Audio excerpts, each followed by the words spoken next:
Pode anotar aí, Lula sabia de tudo.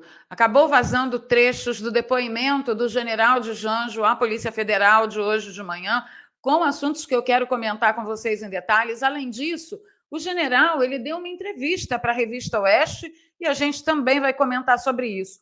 Além de conversar com vocês a respeito do que está acontecendo com o André Fernandes nesse momento.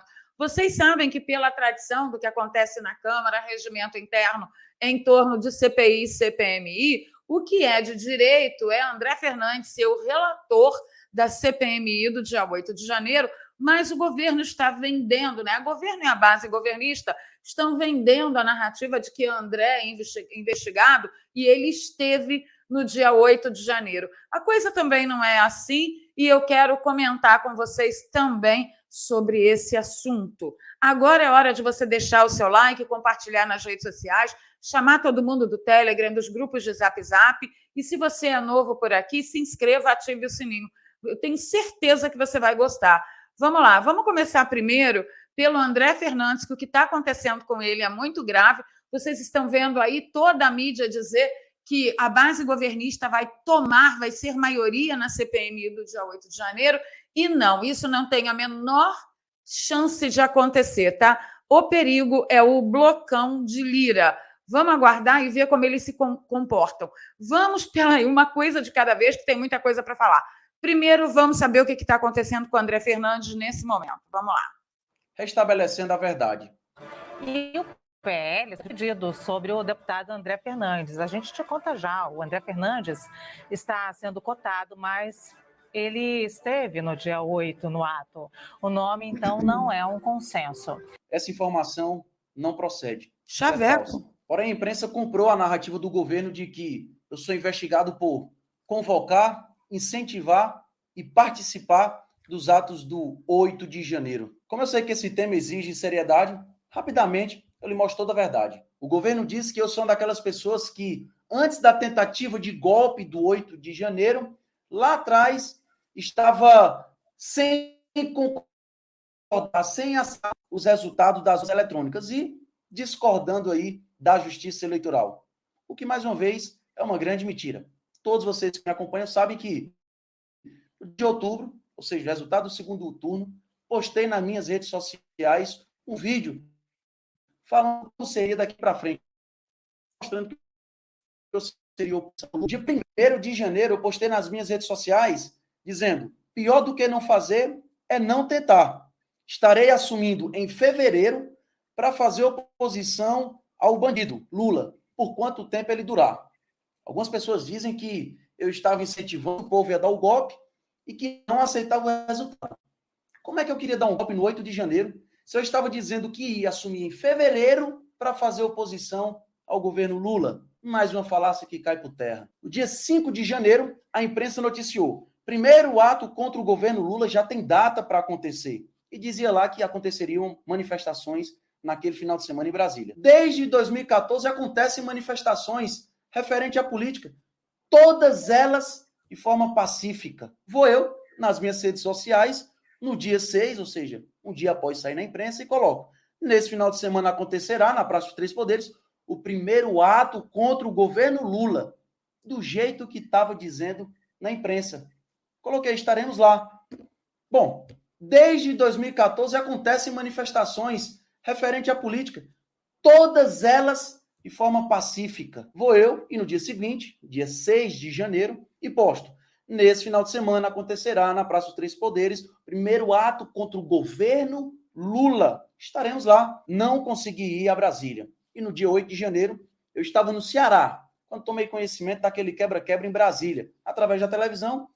Bom, gente, o vídeo dele tem 4 minutos e um pouquinho. Se vocês quiserem conferir na íntegra, vão lá na rede social dele. Mas, assim, o mais importante é vocês saberem que tudo que estão se falando não passa de falácia, tá? E para tirar o André Fernandes da relatoria, que seria a primeira vez na história do Legislativo que quem recolhe as assinaturas para uma CPI ou CPMI não se torna relator. É que a gente anda em tempos inéditos, né? É tudo inédito.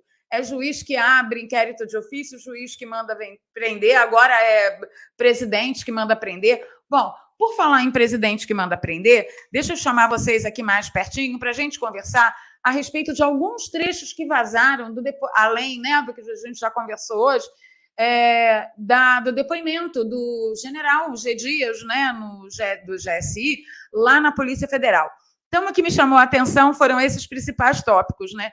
Ele disse que o problema das manifestações que já estavam acontecendo desde as eleições não estavam sendo tratadas com ele, estavam sendo tratadas com o gabinete de transição. Por quê, gente? Vamos realizar aqui. As manifestações começaram logo após o segundo turno das eleições, e essas manifestações se arrastaram até o dia 8 de janeiro, um pouquinho mais, quando houve a quebradeira, né? A gente pega uma timeline assim e vem manifestações pacíficas, completamente pacíficas, de repente acontece o quebra-quebra, as prisões ilegais, presos políticos acontecem aqui no Brasil, prisões políticas, e aí se encerram as manifestações. Então, assim, o que o general falou?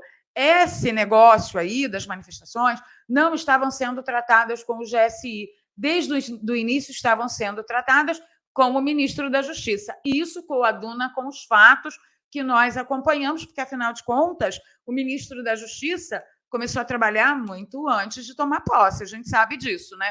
Uma outra coisa que ele comentou é que, assim, nos 5 primeiros dias não tinha havido passagem de ministério, ou seja, é quando o ministro antigo recepciona o ministro novo, faz as apresentações, ou se o próprio ministro não faz isso, ele designa um representante para fazer, né, a transição ali efetiva e final.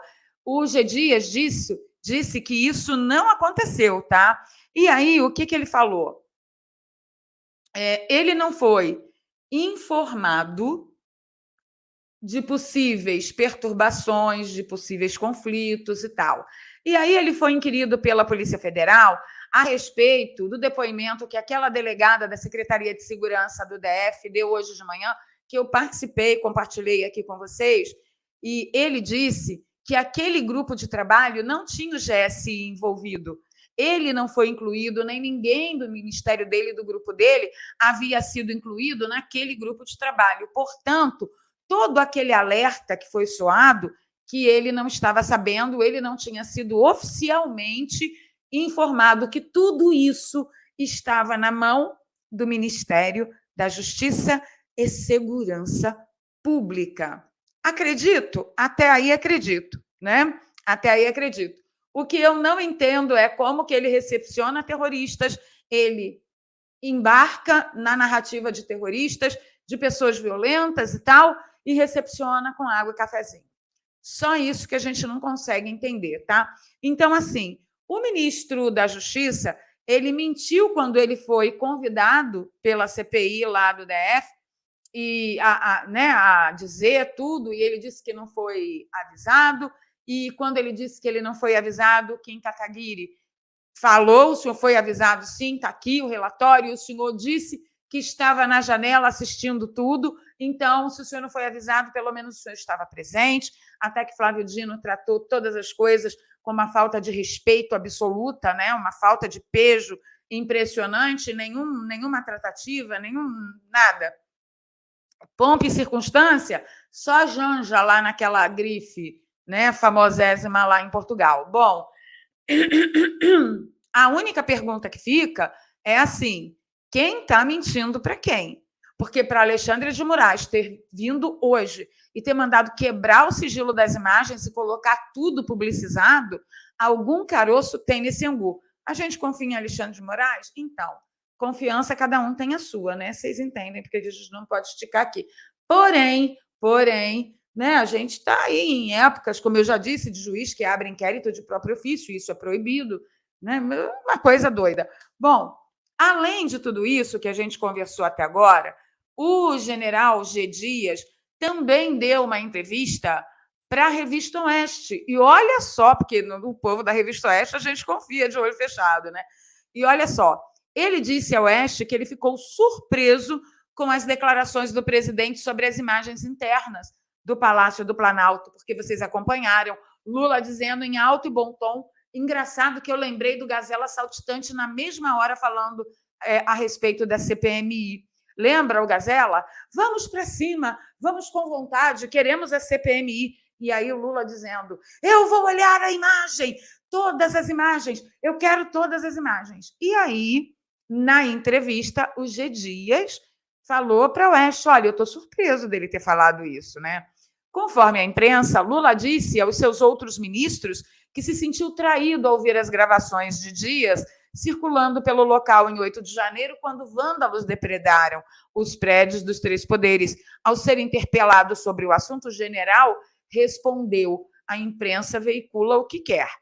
Segundo as reportagens, o presidente teria pedido a Dias acesso à Câmara do Circuito Interno, que estava posicionada no corredor que dá para o gabinete presidencial no Palácio.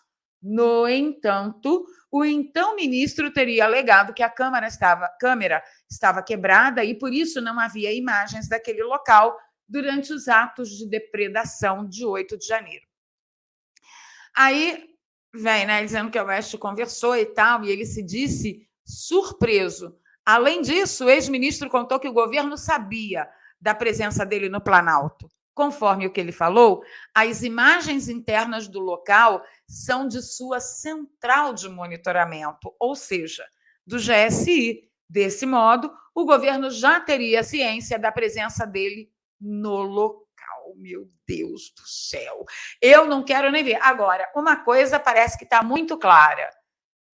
Se o G. Dias não prevaricou, olha a cara do tiozinho, gente. Não dava para ele fazer segurança de GSI, coisa nenhuma. Faça-me um favor. Se o G. Dias não prevaricou, ele também foi traído, o que tenho pena. Já falei para vocês que eu não sou galinha, entendeu? Trocando em miúdos.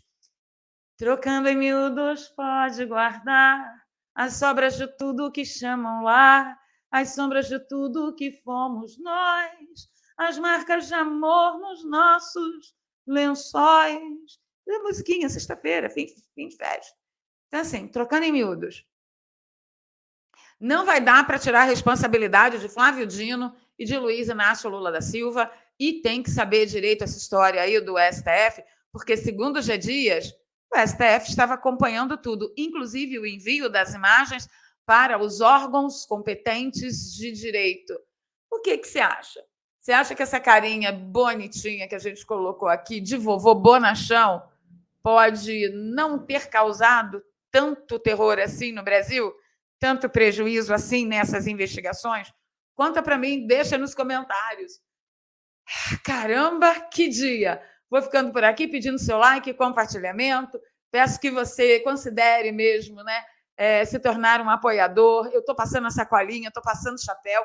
O Pix está aqui, você pode contribuir com qualquer valor, gente. R$1, R$2, R$3, tudo, qualquer valor ajuda. E tem 2 contas bancárias aqui também na descrição, que você pode fazer o apoio também de qualquer valor. E para você que está fora do Brasil, tem uma conta no PayPal. Bom, desejo a vocês um ótimo fim de semana. Fiquem com Deus, agarrem suas famílias, deixem mesmo, olhem nos olhos, digam que amam, respirem a presença dos outros, porque nós vamos precisar de união. E união começa no núcleo familiar. Eu conto com vocês, tá? Se você é de fé, ajoelha e ora. Peça a Deus para nos dar força, visão de águia e coragem. Coragem, brava gente. Coragem. A gente se fala. Um beijo.